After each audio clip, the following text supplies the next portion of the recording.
तो आज से हम यूकैरियोटिक सेल को पढ़ना स्टार्ट करेंगे और यूकैरियोटिक सेल को हम डिटेल में पढ़ेंगे। If you can see this is the eukaryotic cell. इसके इर्द गिर्द अगर आप देख सकते हैं this is the plasma membrane. और अगर हम इस सेल के इंटीरियर को देखें, इसके अंदर के पोर्शन को देखें, so there are different structures present in this eukaryotic cell. बहुत सारे स्ट्रक्चर्स प्रेजेंट होते हैं इस यूकैरियोटिक सेल में। For example this is the mitochondria, यहाँ पे न्यूक्लियस है। Likewise, this is the endoplasmic reticulum. और ये जो रेड डॉट्स आप देख पा रहे हैं, these are the ribosomes. So many different structures are present in this eukaryotic cell.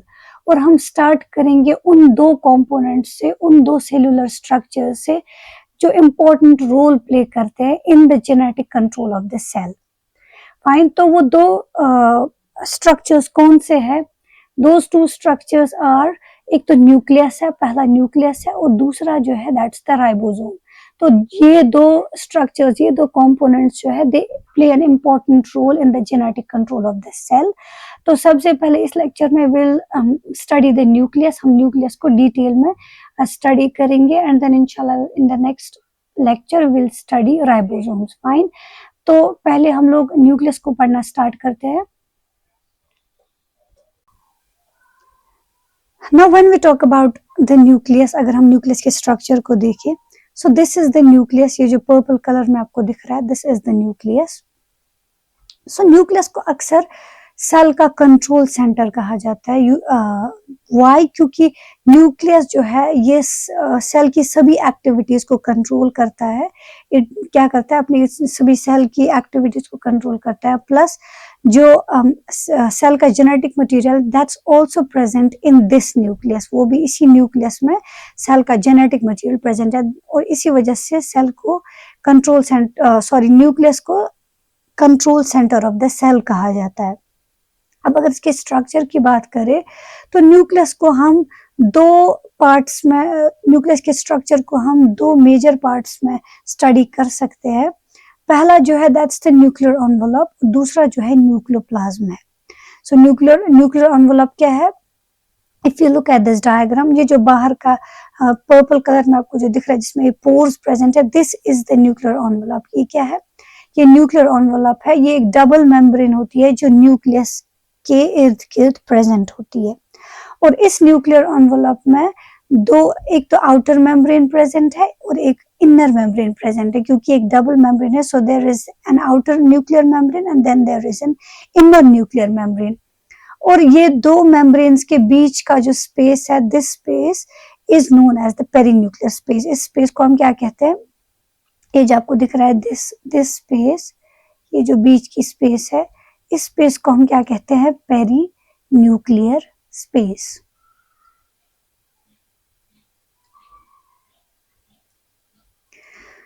सो ये जो न्यूक्लियर एनवेलप है it's perforated by many pores. इसमें क्या होता है? बहुत सारे पोर्स प्रेजेंट होते हैं जिनको हम न्यूक्लियर पोर्स कहते हैं। What we call them nuclear pores. और इन न्यूक्लियर पोर्स का काम क्या होता है? ये मटेरियल्स को एक्सचेंज करते हैं, मतलब कि मटेरियल्स को ट्रांसपोर्ट करते हैं from this nucleus to the outer cytoplasm, या साइटोप्लाज्म से इस न्यूक्लियस के अंदर जो भी मटेरियल्स का एक्सचेंज होता है, जो भी मॉलिक्यूल्स अंदर से बाहर जाते हैं या बाहर से अंदर आते हैं, वो किसके थ्रू होता है? वो इन न्यूक्लियर पोर्स के थ्रू होता है। फाइन, और इस न्यूक्लियर पोर के स्ट्रक्चर को अगर हम देखें, you can see this pink structure जो दिख रहा है आपको, ये क्या है? ये प्रोटीन स्ट्रक्चर होता है जो इस न्यूक्लियर पोर के इर्द गिर्द होता है। और इस इस प्रोटीन को हम क्या कहते हैं? We call it pore complex. इसको हम क्या कहते हैं? We call it what? Pore complex.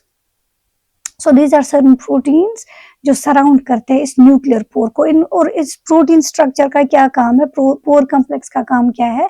कि जो भी मटेरियल्स का एक्सचेंज होता है, यानी जो भी मटेरियल्स अंदर से बाहर आते हैं, साइटोप्लाज्म से न्यूक्लियस के अंदर जाते हैं या न्यूक्लियस से साइटोप्लाज्म में जाते हैं, उस एंट्री या एग्जिट या उस ट्रैफिक को रेगुलेट कौन करता है? पोर कॉम्प्लेक्स करता है। फाइन, सो पोर कॉम्प्लेक्स का काम क्या है? To regulate the exit and entry of molecules from the nucleus to the cytoplasm and vice versa. Fine.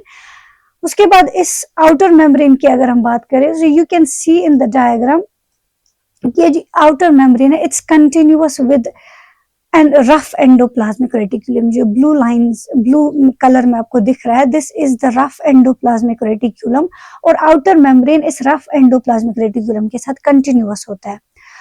Fine, और ये जो ब्राउन डॉट्स आप देख रहे हैं, दीज आर राइबोसोम्स जो एंडोप्लाज्मिक रेटिकुलम में प्रेजेंट होते हैं, और ये रफ एंडोप्लाज्मिक रेटिकुलम है continuous with the outer membrane. उसके बाद अगर हम इनर मेम्ब्रेन की बात करें, तो इनर मेम्ब्रेन के अंदर आपको क्या दिखेगा, एक स्ट्रक्चर दिखेगा जो यहाँ पे आपको येलो कलर का दिख रहा है। सो दिस इज, ये जो लेयर है, this is the nuclear lamina. ये क्या है, ये लेयर को, इस लेयर को हम क्या कहते हैं, न्यूक्लियर लैमिना कहते हैं। और ये लेयर क्या होती है, बेसिकली प्रोटीन्स की बनी होती है, उन प्रोटीन्स को हम क्या कहते हैं, Lamine proteins. So inside the inner membrane के अंदर या इसके नीचे क्या होती है, एक प्रोटीन्स की एक लेयर होती है जिसको हम न्यूक्लियर लैमिना कहते हैं। और ये न्यूक्लियर लैमिना किसका बना होता है, ये लामिन प्रोटीन्स का बना होता है। तो लामिन प्रोटीन्स की इंपॉर्टेंस अगर हम आप समझना चाहते हो, तो इस बात का अंदाजा, इस लामिन प्रोटीन्स की इंपॉर्टेंस का अंदाजा आप इस बात से लगा सकते हो कि देयर इज अ डिजीज, अगर आपने उस डिजीज के बारे में सुना होगा, सो दैट्स प्रोजेरिया। प्रोजेरिया एक डिजीज है जिसमें क्या होता है, जिसमें प्रीमेच्योर एजिंग होती है। और ये प्रोजेरिया किस वजह से होता है, जो न्यूक्लियर लैमिना में जो लामिन प्रोटीन्स होते हैं, there are different types of lamin proteins, for example lamin A है, लामिन या लामिन बी है, राइट। सो इसमें क्या होता है कि एक जेनेटिक डिफेक्ट की वजह से जो लामिन प्रोटीन्स का ए फॉर्म है, मतलब जो लामिन ए प्रोटीन है उसका एक एबनॉर्मल फॉर्म बन जाता है। मतलब लामिन ए जो है वो नॉर्मल प्रोटीन नॉर्मली नहीं बनता, बल्कि उसका एक एबनॉर्मल फॉर्म बनता है, और उस एबनॉर्मल लामिन ए की वजह से प्रोजेरिया होता है। सो प्रोजेरिया इज क्या, प्रोजेरिया एक डिजीज है जिसमें प्रीमेच्योर एजिंग होती है। और ये डिजीज किस वजह से होती है, अगर लामिन ए प्रोटीन्स का एक एबनॉर्मल फॉर्म बन जाए, एबनॉर्मल लामिन ए प्रोटीन्स बन जाए, तो उस वजह से प्रोजेरिया होता है। फाइन। उसके बाद अगर हम न्यूक्लियर लैमिना के फंक्शन की बात करें, तो न्यूक्लियर लैमिना जो है ये मैकेनिकल स्टेबिलिटी प्रोवाइड करता है टू द सेल, ये पहला फंक्शन है। और दूसरा फंक्शन इसका क्या है कि ये शेप को मेंटेन करता है, न्यूक्लियस की शेप को मेंटेन करता है। So that's the another function of the nuclear lamina. Fine.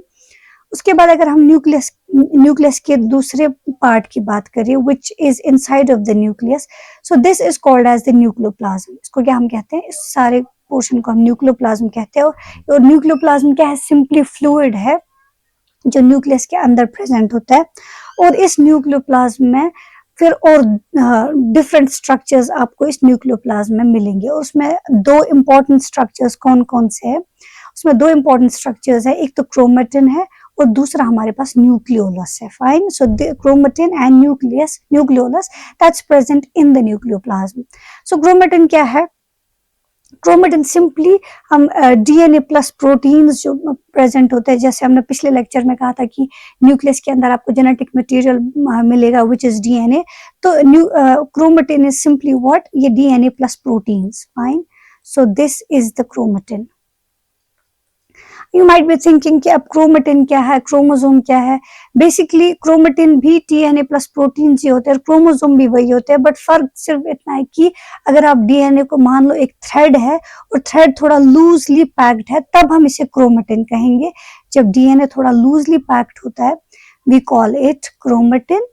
और जब सेल प्रिपेयर करती है डिवीजन के लिए, जब सेल को डिवाइड करना होता है, तो ये डीएनए जो है ये टाइटली पैक्ड होता है, और उस टाइट पैकेजिंग को हम तब क्रोमोसोम्स कहते हैं। फाइन। सो जब हमने क्या कहा कि जब डीएनए लूजली पैक्ड होता है, we simply call it chromatin, और जब highly condensed form of DNA है होता है या टाइट पैकिंग होती है डीएनए की, so that is known as the chromosome. So chromatin is present in the nucleoplasm.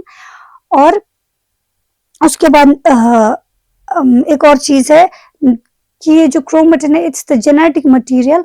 और इस जेनेटिक मटेरियल, ये जो हमने कुछ देर पहले लामिन प्रोटीन्स की बात कही, सो न्यूक्लियर लैमिना के फंक्शंस की जब हमने बात की, तो उसमें एक और इम्पोर्टेंट फंक्शन आता है वो ये है कि ये जो न्यूक्लियर लैमिना होता है ये ऑर्गेनाइज करता है जेनेटिक मटेरियल को। सो थर्ड फंक्शन इसका क्या है कि nuclear lamina helps in the organization of genetic material. Fine, organization of genetic material, ये इसका तीसरा फंक्शन है। और ये ऑर्गेनाइजेशन में एक और प्रोटीन टाइप हेल्प करता है। If you can see this network जो आपको दिख रहा है, so this is known as the nuclear matrix. ये एक और प्रोटीन है और न्यूक्लियर मैट्रिक्स और न्यूक्लियर लैमिना ये मिल के क्या करते हैं, ये दोनों मिल के क्रोमेटिन को ऑर्गेनाइज करते हैं। फाइन, सो ऑर्गेनाइजेशन इन दो का काम है, nuclear matrix plus lamin proteins. उसके बाद अगर हम न्यूक्लियोलस की बात करें, that's the structure present inside the nucleus. और न्यूक्लियस के इर्द गिर्द आपको कोई भी मेम्ब्रेन नहीं मिलेगी, इट्स मेम्ब्रेनलेस। और न्यूक्लियोलस का फंक्शन क्या है? बेसिकली न्यूक्लियोलस का मेन फंक्शन है कि इट सिंथेसाइजेस आरआरएनए। ये क्या बनाता है? ये आरआरएनए बनाता है, राइबोसोमल आरएनए। और उसके बाद क्या होता है कि आरआरएनए के बाद बनाने के बाद क्या होता है कि साइटोप्लाज्म से, इन न्यूक्लियर पोर्स के थ्रू साइटोप्लाज्म से क्या आते हैं? कुछ प्रोटीन्स आते हैं। फाइन, सो साइटोप्लाज्म से क्या आते हैं? प्रोटीन्स आते हैं थ्रू द न्यूक्लियर पोर, और वो इस न्यूक्लियोलस में जाके आरआरएनए के साथ मिलते हैं। क्या हमने कहा कि बाहर से साइटोप्लाज्म से प्रोटीन्स आते हैं, वो अंदर चले जाते हैं इन द न्यूक्लियोलस, और आरआरएनए तो पहले से ही सिंथेसाइज किया है न्यूक्लियोलस ने, और फिर आरआरएनए प्लस प्रोटीन्स ये दोनों मिलके क्या बनाते हैं? राइबोसोमल सब units. Fine, so they synthesize ribosomal subunits. So in a way you can say कि न्यूक्लियोलस क्या बनाता है? राइबोसोम्स बनाता है। But ribosome completely functional ribosome हम कब कहते हैं? जब दो सब यूनिट्स जो राइबोसोम के हैं वो मिलते हैं। बट न्यूक्लियोलस में क्या होता है? राइबोसोमल सब यूनिट्स प्रेजेंट होते हैं। उसके बाद ये राइबोसोमल सब यूनिट्स जो है ये न्यूक्लियर पोर के थ्रू बाहर जाते हैं, और बाहर ये सब यूनिट्स फिर क्या करते हैं? कंबाइन करते हैं और एक फुली फंक्शनल राइबोसोम को बनाते हैं। Fine, this was all about the nucleus. So I hope कि आपको ये लेक्चर समझ में आ गया होगा। तो अगर हम थोड़ा सा रैप अप कर लेते हैं, एक रिकैप कर लेते हैं इसका, तो क्या हमने कहा कि न्यूक्लियस जो है it's the control centre of the cell, और ये बना है न्यूक्लियर एनवेलप का और न्यूक्लियोप्लाज्म का। Nuclear envelope is simply the outer double membrane which is present around the nucleus, और इसमें न्यूक्लियर पोर्स प्रेजेंट होते हैं जो ट्रांसफर करते हैं मटेरियल्स को from the nucleus. For example different molecules होते हैं, जैसे आरएनए है, प्रोटीन्स है, या कुछ और मॉलिक्यूल्स है, वो इन पोर्स के थ्रू साइटोप्लाज्म में जाते हैं या साइटोप्लाज्म से न्यूक्लियस में आते हैं। उसके बाद न्यूक्लियोप्लाज्म में क्या आपको मिलेगा? You will find the nucleolus and chromatin. And nucleolus का काम क्या है? It synthesises the ribosomal RNA, और that's it. So thanks for watching.